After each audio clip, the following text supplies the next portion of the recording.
Boatworks today is sponsored by Total Boat and Alexial Yacht Coatings, as well as supported by the generosity from the beautiful folks over on Patreon. Thank you so much. So welcome back to the shop, everybody. Hope you're all doing well. My name is Andy with Boatworks today, and this week, it was a busy week. Not quite the way that I anticipated, but a busy week nonetheless. So one thing I'm learning about living here in the Upper Peninsula of Michigan, that's called the UP, is that Mother Nature has a very persuasive way of dictating what you end up having to throw your time at least on a weekly basis, certainly during the winter. So this past week, I got a phone call letting me know that the trusses for the addition that's going to be going on here in the spring, that the trusses were ready and they're going to be delivered.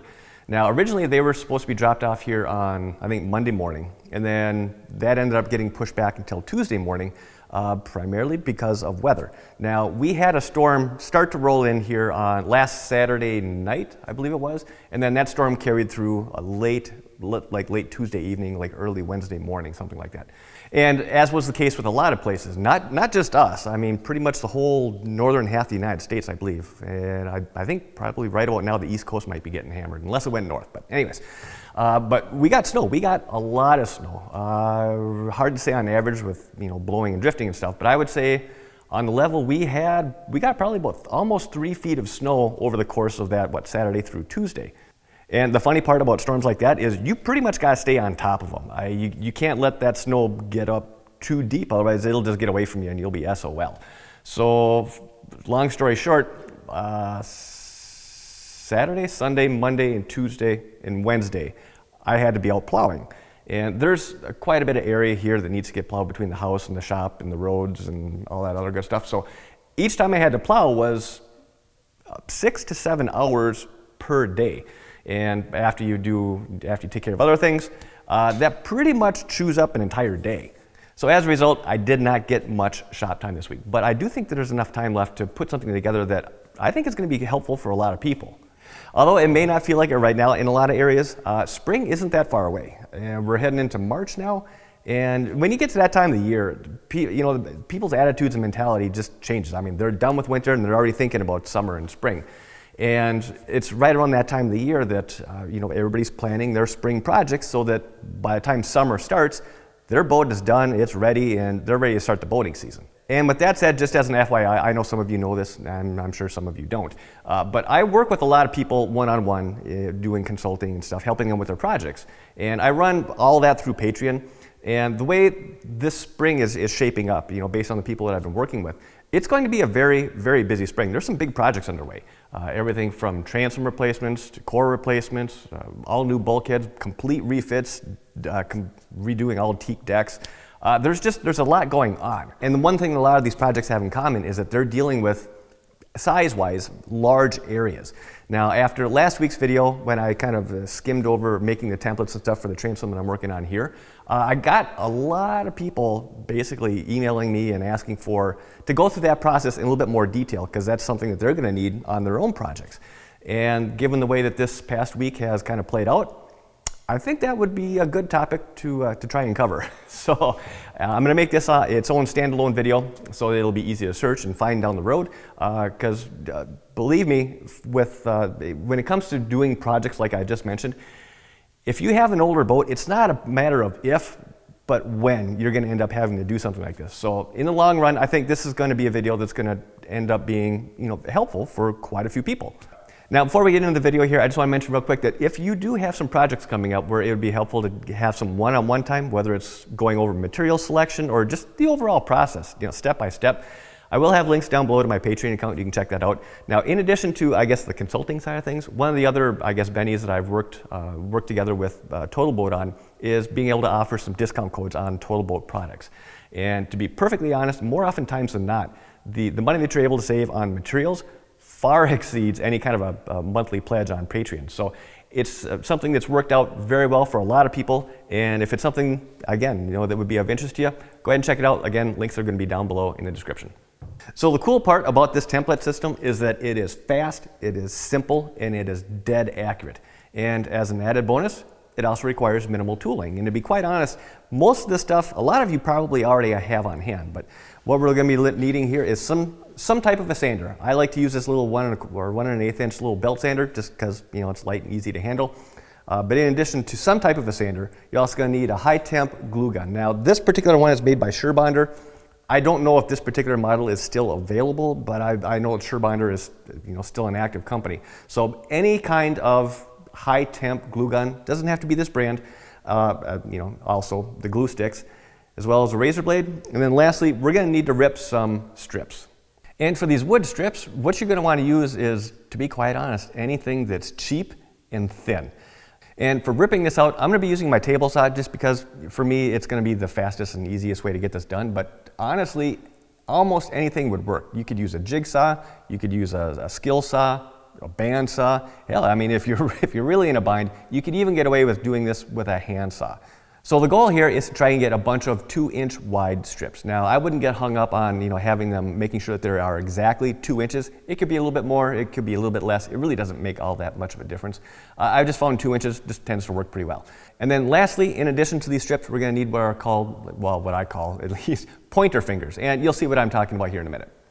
So we have all of our material cut and prepped and we're ready to get started. Now, what I'm going to be showing here, as I mentioned in the beginning of this video, can be applied to a number of different kind of areas or applications, whether it's transoms, bulkheads, sections of decking or interior cabin soles, really anything of size. It's not so much, it's the technique. It's the same process, it's just being applied in a different location, to be quite honest. Now, on this particular transom, if I had some sections, like let's just say, well, hell, I don't know. Oh, I got an idea. Just as a quick example, so let's just say I need to remake a hatch cover like this, right? So the first thing that I would be focusing on is mapping out these corners. And again, very simple process. Just take one of our, again, this is why we want to use one of our wider chunks, just because it gives you a little bit more meat to work with for actually carving in this radius here. But, so we know it peaks right here, and we can follow this. Kind of something like that, and something like that. So then I'd come in with a sander. Again, doesn't matter what kind of sander, but then shave this off so that you can actually see so that this is going to be matching the radius or the profile. It may take a little bit of fine tuning, but you've got enough meat here, so if you got to scoot it up, make some adjustments, just make sure it's just right, that's just fine. So, but I would go ahead and I would map out all 4 corners and then come in with your straight pieces, and then you can glue these, overlap them like so. And essentially what we're making is a lattice type pattern. You'll see what I mean here in a minute, but the point I was trying to make is that generally I like to start with corners first because they tend to be the most detailed, and then from there on you're going to be probably working with just straight pieces. So anyways, on this particular transom I don't have really any radiuses, so I can start anywhere. I'm going to start on the port side and work my way starboard. So the general concept here is that you want to go around the perimeter of whatever it is you're trying to make a template of, and with these strips you want all the edges, you want them to butt up to one another and not necessarily overlap, at least not at this point. Going about it this way, once this is all said and done, when we pull this template out and we go to lay it down on the piece to trace out and eventually cut what's going to be our finished pieces, by laying the strips out this way so that the edges are butting, that's going to allow this template to lay completely flat onto whatever it is we're trying to trace out. Now, obviously, going about it that way, that's going to create weak spots right at each of those seams. So going over each of the seams with those little finger strips and a pretty healthy dose of glue, that's going to keep everything together. Now, I should mention that these initial longer strips that we're laying down around the top here, I'm using very, very little glue on these because, again, thinking down the road here, these are going to be the pieces that we're going to have to separate from the kusa, and we don't want to make this any more difficult for ourselves than we have to. So very little glue, just holding these initial longer strips. Now, when we lay in these little fingers or the little cross pieces that are actually connecting each of these separate pieces, on those areas, that's where we're using some pretty healthy doses of glue. Because if all goes well, these joints should never have to ever come apart for anything. And it was right about here that I realized I kind of goofed a little bit. Nothing major, but what I probably should have done is, rather than approaching it like I am here, using hard angles, there's 2 corners on this transom, one that we're looking at and the same thing over on the port side. I probably could have taken a solid 4 or 5 inch wide strip of this templating material and actually carved it to shape to match that radius. Not the end of the world, so here I'm just coming in, I'm using those little pointed fingers, and the tips are coming out to the edge of the radius. Now these are very small radiuses, so I'm not really concerned about it at all, but I did have an option that I just kind of pulled a whoopsie on. Either way, it's still gonna work. See, now it's in areas like this where you've got a long sweeping curvature where these little finger pieces really, really shine. Now when I'm laying these little finger pieces, I'm making sure that the bottom foot of these little pieces is actually resting on the hull and it's actually matching the curvature of the hull. So if you look at the angle in which they're situated here, as you get more towards the port and starboard sides, there's more of an angle to those finger pieces, and as we get more towards the center line, well, now they're starting to actually go in place more plumb. And these can be spaced out however it's needed. If you've got a lot of detail that you're trying to match, obviously spacing them tighter together is going to give you that detail. Whereas if the detail really isn't all that critical, you can space them apart a little bit further. It's just going to be a little bit more creative when you're doing the tracing and trying to figure out how that curve is actually truly running. All right, so at this point we've got the perimeter all mapped out, but if we were to try and pop this off right now, there's a decent chance that it may actually crack at one of the seams, so it's still pretty delicate at this point. So the next thing, actually the last thing to do, is going to be just to add in some reinforcement or some stiffeners.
She's a beaut, Clark!